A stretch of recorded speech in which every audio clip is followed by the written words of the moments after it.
Listening and seeking out feedback and being really curious, fundamentally being really curious about people's perspectives. The best leaders are just carnivorous around perspectives and opinions and information. You're listening to The Stand Up from monday.com, where we talk to real leaders every episode to get their sharpest insights. I'm so excited to have David Hanrahan here with us on The Stand Up. David is the SVP of People Success at SolarWinds, and he's held a variety of executive roles at tech companies, including Eventbrite, Niantic, Twitter, and Flare, and has more than 15 years of HR leadership. David, so excited to have you on the show. Thanks for joining us. I'm excited to be here. Thank you for having me. Awesome. I'm going to dig right in, David. And one of the things that I think for many leaders and for many managers, it's very easy to build a strong team culture when the team's really small, when you're working at a small company. It's easy to control. There's a lot of factors that you can control. Would love to hear some of your secrets or your advice for kind of balancing company culture when companies are big and they're at scale. How do you even tackle that problem? Yeah, it's almost as if kind of scale going from 100 to 1,000 is this sort of like gravitational pull away from what you originally designed as your culture. There's a great article called The Culture Factor from HBR a few years back. And the point of the research from this article is that there's a very important topic called convergence and divergence of cultures. And what they found in this article, this research, was convergence is like if you ask the average person in the finance team, the average person in product, if you ask them to describe the company, what it's like at its best and what it's like when we're at our worst, you have convergence when mostly what people describe is very similar. Little shades, little variance here and there, but it's mostly similar. You have divergence if for whatever team or site or pocket of the company it's described very differently. So an example would be, hey, over here, we pride ourselves on being a learning culture, a learning orientation. But over here, it's very results driven. It's kind of cutthroat. It's sink or swim. So you have divergence when that's happening. But the convergence, the more that you have convergence over time, the more that you get the benefits of engagement of strong cultures in terms of customer satisfaction, profits. They sort of outlined all these benefits of convergence. So engagement surveys are not really the culture. They're the strength of the culture. Qualitatively, we need to be asking ourselves periodically, what are we like when we're at our best? What are we like at our worst? See how that changes. It might be time to revise the values of the company. We found this at Eventbrite and at Twitter. We somewhat had to revise and tweak them to just sort of new realities and a new stage that we were in over time. Revising the types of values that we have and the culture that we have, what we're shooting for, is not a bad thing. A big proof point in the culture, whether it's real, what it's really like, is what we're like when we're at our worst. Your culture really shows up in tough times. And so if you say these are the 5 things on the wall that we really role model, but none of them show up in tough times, then you don't really have that culture. It's only relevant if it shows up when times are tough. Those are really interesting points. And one of the things I'm thinking about is oftentimes when there is divergence, let's say that you have different sites or different teams or different departments that have completely different cultures, or maybe even in a nuanced way, slightly different cultures. You often don't realize it until it's too late. Until there's some sort of instigating event, something happens, it's very clear that it's going on. You mentioned, for instance, asking ourselves these questions. What are some other steps that leaders can preemptively start taking to try to identify those issues before you sometimes have that kind of explosion or conflict, or, like you said, have one of those worst times where all of a sudden it becomes very clear? I think we have to get out of our own heads. No matter the size or how spread out you are, I think leaders doing skip levels, spending a lot of time with people at the front lines, the customer front lines of the R&D team of where we're actually building products, spending times in skip levels cuts through a lot of the noise, cuts through a lot of the flowery, like, hey, things are fine over here in the product team. Things are pretty good. Look at our engagement survey results. But if you're not spending time with people in that skip level format, you're not really getting the full story. And you're more likely to be caught off guard by a little bit of fire that's simmering or smoke that's sort of like simmering, kind of in the distance. The point about skip levels is very, very important, because I think the larger many companies get, the more you start to have lots of layers in between a leader and upper level management. One of the ways that we've seen is a lot of companies are starting to dismantle this structure. What is your opinion on it? Do you think that there should be managers of managers of managers? Do you prefer more direct lines to leadership? Because I do find that as we're starting to grow, on one hand, it's a necessary evil. On the other hand, sometimes creates inefficiency. And as you said, a lot of divergence. It's certainly zeitgeisty right now, just in terms of general manager span, I believe is increasing. You see this from various headlines where at Google or Meta or what, take your pick of companies where they're trying to flatten hierarchies, in part because they might believe that like, hey, through AI, we can actually scale a little bit more effectively right now. And so we're going to expect more from our managers.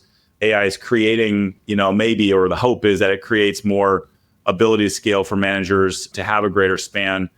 A couple things are apparent for me is that while that might be true, and I think there was some data from PAVE recently that they were seeing this or quantifying this, average number of direct reports per manager was increasing in their data set. In a former company, nonetheless, what my experience has been that as your span increases, let's say over 10, at Twitter, we found that when your span of control is over 10, rate of voluntary attrition like doubled.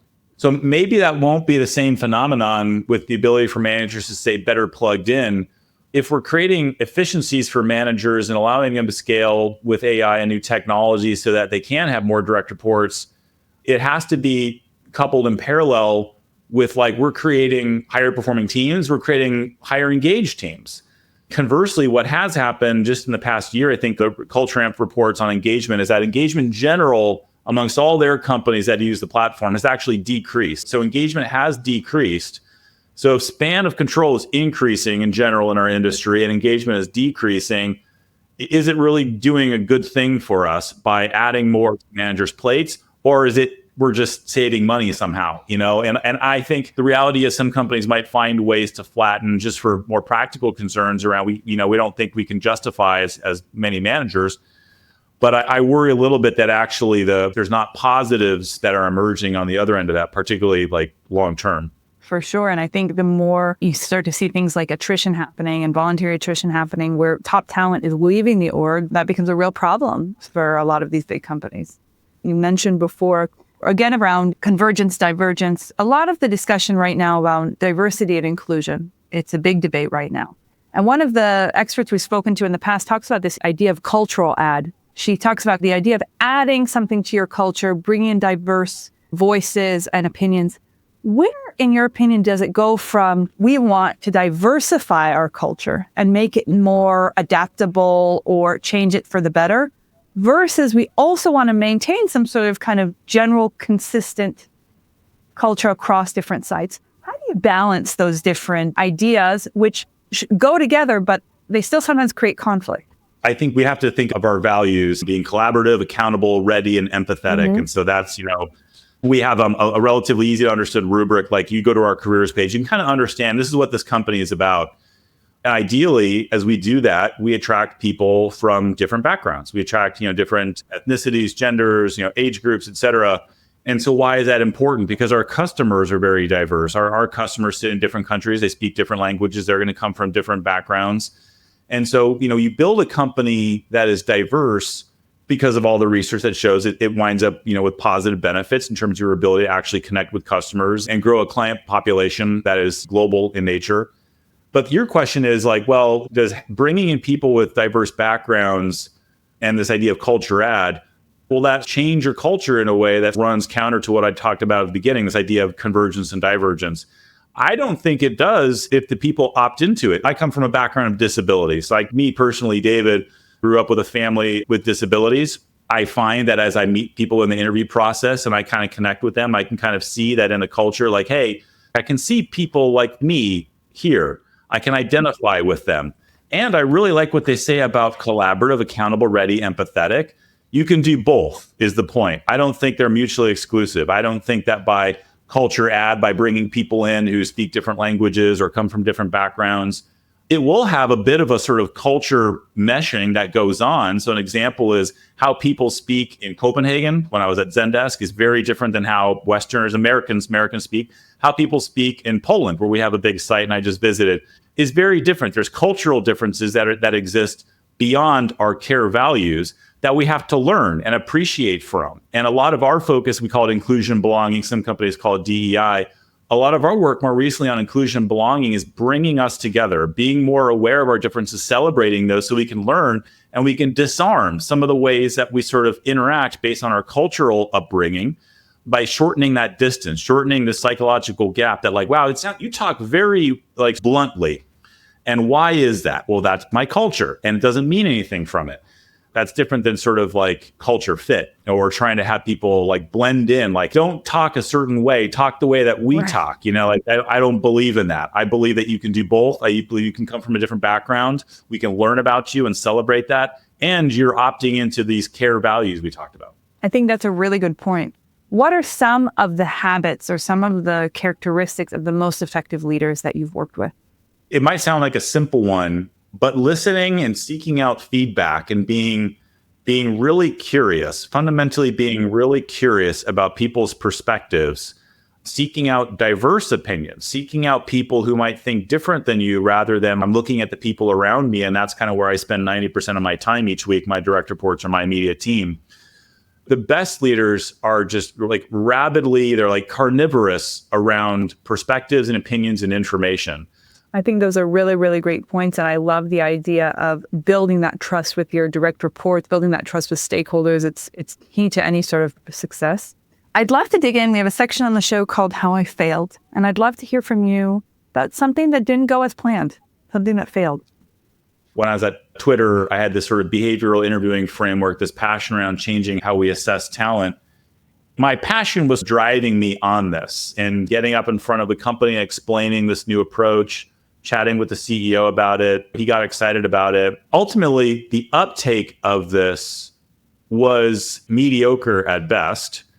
And what I failed at in this moment is that like building alliances and sort of like a groundswell of momentum on something, this collective ownership of like, hey, we want this, like I want this. And like so much so that I can kind of fade in the background of like, hey, look what we're doing here. There's a collective, there's a sub team here that is sort of driving. I've initiated something, but now I can kind of step back and they're carrying the torch, if you will. The same example can exist on like leadership development. I want to stand up a leadership development framework. I want to stand up how we sort of guide leaders. If people smell that like this is an HR program on this thing, if they smell that this new behavioral, this way we assess talent is an HR thing, it's going to have tissue rejection. If what comes across is like the person presenting this is actually not even an HR person, the person presenting is someone who we just respect. When you think about leadership, this is who we really respect. When you think about assessing talent, wow, that person's really good. And they have the 5 minutes, at the all hands to describe this. I should gladly sit in the background because my learning is it's going to go better if it doesn't appear as though like this is a David thing or this is an HR thing. And having to let go of that and not have my pride or sort of my overall work satisfaction be attached with like my recognition or people are connecting this back to me and what I've sort of my thoughts and whatever, I've had to relinquish that. I think that's a great point. And also it's very effective in lots of other places. It's the reason why people don't like salespeople selling them things. They prefer to hear it from a trusted source. We'll shift into a professional fire round. It's a couple really quick questions aimed to be kind of a line or two. So what is one mindset shift that every people leader should make today? I think you should probably be spending time every day with AI and learning something new that you can do with AI. Not groundbreaking by any means, but I'm thinking of the post from the Fiverr CEO. It's getting dramatic, but his point was like AI is coming for your jobs. And if you're not spending time every day learning something new on AI, taking a course for LinkedIn Learning or sort of learning something, a new GPT, a new sort of custom GPT that you could build on your own now. If you're not doing that every day, you're probably losing ground in your future career viability. AI is here. You're either a passenger or you're the conductor, and it's up to you to decide what you're going to do. What is a tool or practice that you rely on daily? I find that if I go for a walk, a quick walk outside, or I just sort of practice my breathing a little bit, I'm going to be more effective for the next few meetings. I think that's so true, and it really boosts creative thinking. I feel like I should start mandating walks for my team. What is a piece of advice you would give to new HR leaders who are stepping in either into a C-suite role or into a senior role? It seems simple, but taking notes is a big one. A lot of our credibility is going to come in the form of our relationship with the C-suite, a relationship with their direct reports as well. I would love to hear about a piece of media. It could be a book, it could be a TV show, it could be something that you're listening to. I would love to hear about something that you're enjoying listening to or consuming right now. Pave puts out this really great insights. If you go just to their LinkedIn page and their posts from their CEO, they put out really great insights around compensation, benchmarking, span of control, attrition, et cetera. Another really great resource I lean on is just my community. And that's not media, not a website by any means, but probably even a stronger endorsement for finding who your community is. That's going to make you feel much more sane and help you validate some of your thinking. David, thank you so much for joining us today on the show. If our listeners want to hear or learn more about you, what can they do? So LinkedIn, I'm not on Twitter. I'm not anywhere else. Feel free to follow me or connect with me there. That's my home base. Awesome. Well, thank you so much for joining us today. It was a pleasure learning from you. Likewise. Thank you for having me. It was really eye-opening speaking with David today. And I learned a couple things that I want to implement with my team. First, this idea of divergence and convergence around culture. Asking the question, when are we at our worst? And to try to understand what kind of values and cultural aspects come out during those times is really illuminating for figuring out whether our culture is aligned and if there are things we need to do to fix it. I also love the idea about building trust with stakeholders and your team as being a key tactic in order to succeed in any role. And also beyond that, thinking about learning as an everyday practice, whether it's AI or anything else, every day making sure that you're spending time learning new and innovative technologies is critical for success in any role. I'm so happy that we got a chance to speak with David today and really excited to implement some of these practices. Our next stand-up is in 2 weeks. Before you go, if you found this episode thought-provoking, consider subscribing wherever you get your podcasts. For more information about our conversation or more takeaways to help with all the leadership roles you play, visit monday.com or sign up for our newsletter. Links are in the show notes. We'll see you at our next stand-up.